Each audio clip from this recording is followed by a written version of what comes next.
He coined the phrase biodegradable long before anyone knew what it meant or even cared. Today, phrases like natural source and environmentally friendly are marketing's favorite buzzwords. His products have been both for over 75 years. He was a doctor, an inventor, a philosopher, a preacher, an entrepreneur, and a visionary. A man who spent his life going against the grain of contemporary thinking.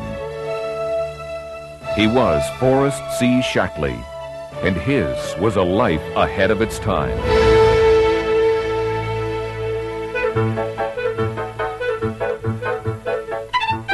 The year is 1894. America is just emerging as an industrial power. It's been 1 year since Henry Ford built his first automobile.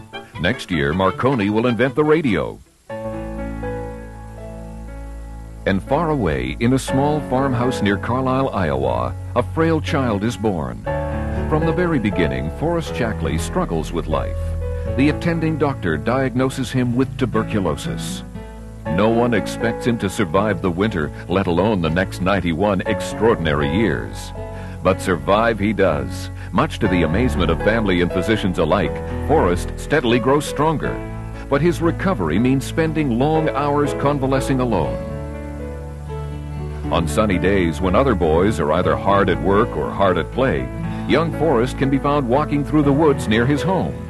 He observes animals and insects going about their daily lives, becomes fascinated by their keen instincts. He watches entranced as formations of birds migrate to the same spot every year without the aid of map or compass. It is then, no more than 7 or 8 years old, that Forrest has a profound realization.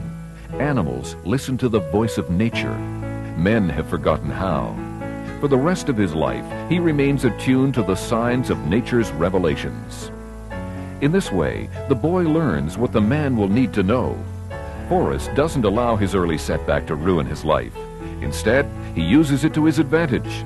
He helps gather plants and herbs his mother uses to prepare folk remedies that ward off illness. This early education in natural healing stays with Forrest. It's his first step on a journey into this powerful force. His destiny is unfolding. Ironically, it's a destiny that started with an illness he was never expected to survive. I'm very, very happy that early in my life, I accepted nature as my physician. And I tried to live in harmony with nature. And she's never let me down. 1913. The world verges on war. Tensions in Europe are mounting. In a few short months, the worst carnage in history will be unleashed. Forrest is 19. All signs of his earlier illness are now gone, but his life is forever changed. He cannot ignore the lessons learned in his childhood, can't turn his back on the powers of nature he's been witness to. Later that year, Forrest develops severe back and abdominal pains. Worried, his family rushes him to the nearest doctor, where he's diagnosed with appendicitis. Given his past medical history, the family readily agrees to surgery. But in a move that would confound even modern physicians, Forrest refuses. Instead, he defies all the so-called experts and insists on being taken to see, of all people, a chiropractor. At that time, chiropractic was an extremely new and not very well understood branch of medicine. Forrest was interested because it promoted a natural approach to healing. His faith would soon be justified. The chiropractor discovers a dislocated vertebrae pressing on the nerve in his lower right abdomen. Once the vertebrae is put back in its proper position, the pain disappears. No surgery, no drugs. Forrest put his life on the line and won. But this wouldn't be the last time. Later that year, he enrolls in chiropractic school. It's 1921, and the world is recovering from the horror of war. Drunk on the ecstasy of survival, society runs wildly into a headlong transition from fear to frivolity. Life is celebrated to the fullest, sometimes in the unhealthiest of ways. Forrest has been a practicing chiropractor for 5 years now, but his interest in nutrition hasn't waned. He keeps detailed charts about his patients' eating habits, counseling them on proper diet and stressing natural, healthy eating. He begins exchanging research with Polish biochemist Casimir Funk, who earlier isolated a natural substance he calls vitamin. Forrest is himself trying to process these vital organic compounds into what he calls vitalized minerals. But all this work comes to a sudden stop when Forrest is diagnosed with cancer in his left arm and leg. The doctor's recommendation is simple, straightforward, and final. Amputate. For the second time in just over 25 years, he comes face to face with a death sentence. But Forrest decides against radical surgery. "I will live," he tells his wife. "I will heal. I know I can do it." With these prophetic words, Forrest commits himself to act on his beliefs. He will put the healing powers of nature to the ultimate test, and he will be the guinea pig. For 2 years, he maintains a rigorous program of nutrition and blood analysis. He scours the countryside in search of the freshest fruits and vegetables. To this diet, he adds megadoses of natural vitamins and minerals of his own making. 4 years after he started his own self-administered treatment, Forrest is fully recovered. There's no sign of the cancer that threatened him earlier. Conventional doctors are stunned. Forrest has proved them wrong again. He reopens his clinic and begins dispensing his own specially formulated food supplements for the first time.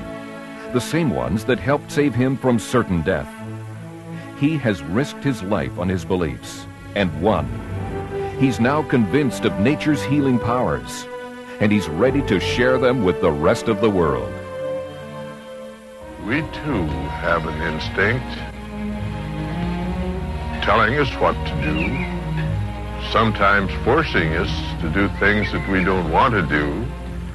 But if we'd listen to nature, we would get along a whole lot better in this world. It's 1929, and the party is over. The roaring 20s are about to give way to the depressing 30s. In a few months, the American Stock Exchange will collapse, triggering the worst economic disaster in history. That same year, the Shaklee Clinic burns to the ground. At a time when most people are worried about keeping their jobs, Forrest takes his in a completely different direction. He leaves it in a pile of ashes. Instead, he decides to concentrate on his nutritional research and buys a farm in Oregon.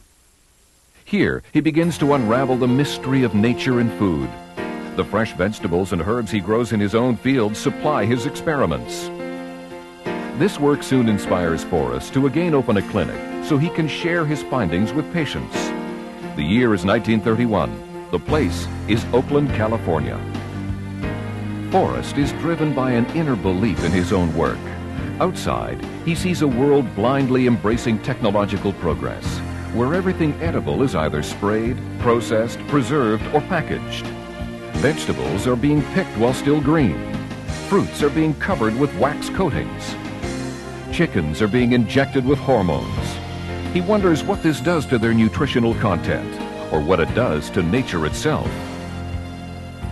He compensates for what modern life takes away by developing new and better food supplements for his patients. Soon, this becomes the focus of his clinic. While the rest of the country flounders through the 30s, the Shaklee Clinic flourishes. Then, tragedy strikes. Dr. Shaklee's first wife dies in a traffic accident. Forrest continues to run the clinic for 2 more years, but the loss is too much for him. The good doctor closes his doors and retires at the tender age of 49. The year is 1956, and the golden age of prosperity is well underway. Shaklee has been retired for over 10 years. During that time, he meets and falls in love with a widow from Vancouver, Dorothy Porter. Next year, they will marry. Throughout the country, people are making the most of their new lifestyles.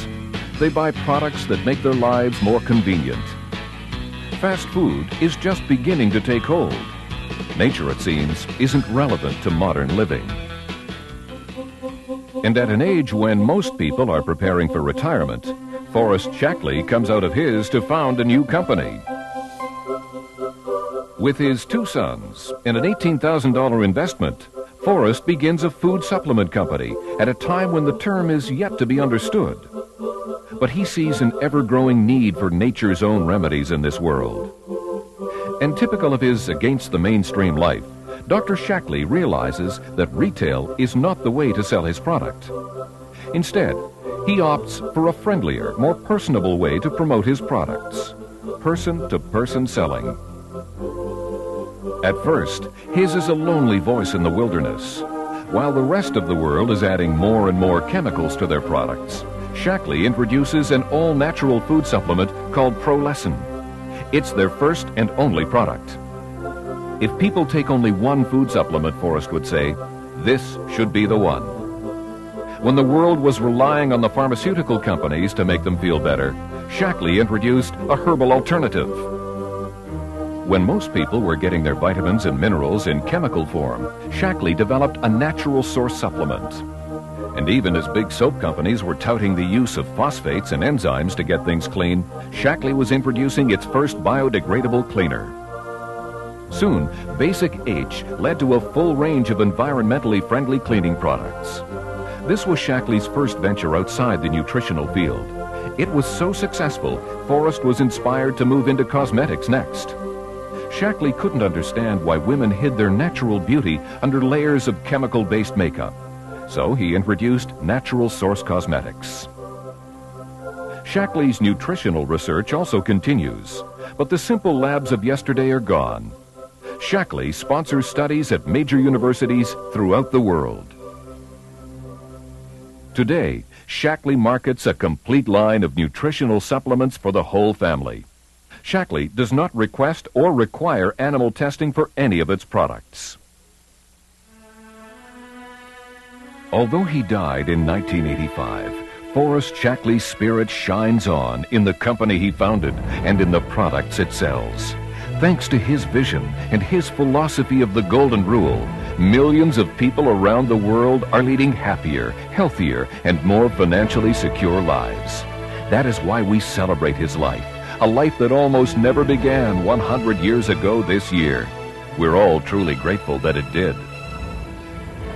I am confident that the dream that began so many long years ago is being fully realized by those who have volunteered to continue my work. I wish to thank you all very much.